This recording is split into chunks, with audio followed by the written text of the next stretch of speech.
High রে, তোর এখন কিচ্ছু হয়নি, তোর এখন কিচ্ছু হয়নি না। হঠাৎ করে কে যেন এসে বলছে যে একে মেরে দিবার প্ল্যান চলছে না। ওই জাহান্নামের কুকুর, তুই এই মুসলিম মহিলাটার ব্যাপারে কেস করতে পারলি কেন? এ বলেছিল তোর মায়ের নাকি স্বামী নেই। আমাকে চমকাবে বলে আমার বাড়িতে ২৫০০ পুলিশ পাঠিয়েছি। শুনছেন, আমার দরজায় কত লাঠি ফাটি ইট দিয়ে ভাঙা ভুঙি কত কি করেছে। আমি ঘরের মধ্যেই ছিলাম, কথা বুঝে আসছে। এই অনেক বড় কথা বলার সময় নেই। সকালে উঠে দেখি তালাটা এরম রয়েছে, সব ইট ফিট লাগা আছে, ভাঙা ছাড়ার চেষ্টা করেছে, হাত দিয়ে দিয়েছি দেখি তালাটা খুলে গেছে। তার মানে আল্লাহ সাহায্য আমার উপরে আছে না না। প্রায় এসে কাঁদছে যে আমি কেন বলতে গেলাম ভাঙর হয়ে যাবে, আমাকেই তো সে ফেঁসিয়ে দিল, কি সর্বনাশের পাল্লায় পড়লাম। শুধু কাঁদছে। হাই রে, তোর এখন কিচ্ছু হয়নি, তোর এখন কিচ্ছু হয়নি না। হঠাৎ করে কে যেন এসে বলছে যে একে মেরে দিবার প্ল্যান চলছে না। আমার সন্দেহ হচ্ছে যে বলছে সেই না মেরে দেবে। যদি বলেন কেন, কোন রাস্তা পাচ্ছে না, খারাপ লিখছে। তারপরে ব্যতিক্রম যেটা হয়েছে ওটা আমি বলবো না, কেন বেচারি পুরো ফেসে গেছে। না, এই হাত ধরাটাকে আমি সমালোচনা করবো না, না না না, ওগুলো বুঝতে হয়, কারো ব্যক্তি রাগ করতে হবে না।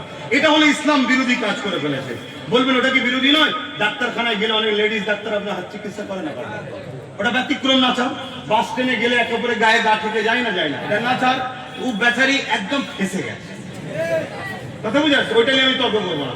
কিন্তু আপনি তো বলতে পারতেন যে বুকে হাত দিতে পারতেন, হাত লাড়াতে পারতেন, ঠিক না বেটি? এটা তো করতে পারতেন। কিন্তু না, আমি আপনারও দুশ্মন নয়। যদি খবর যায়, আমি আপনারও দুশ্মন নয়।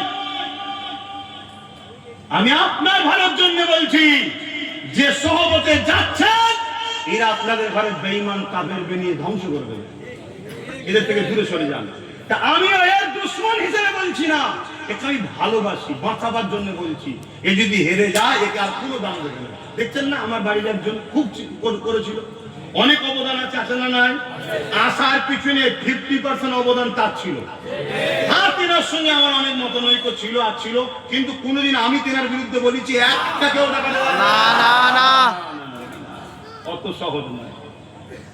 আমি জানি ভুল হচ্ছে, কাল সে ভুল বুঝবে, কিন্তু মর্যাদার জায়গায় যদি চটিয়ে ফেলি আর এক জায়গায় হওয়া যাবে না, কথা বুঝে আসছে? তা আজকে দেখুন তেনাকার পুষছে কি, কেন পুষছে না?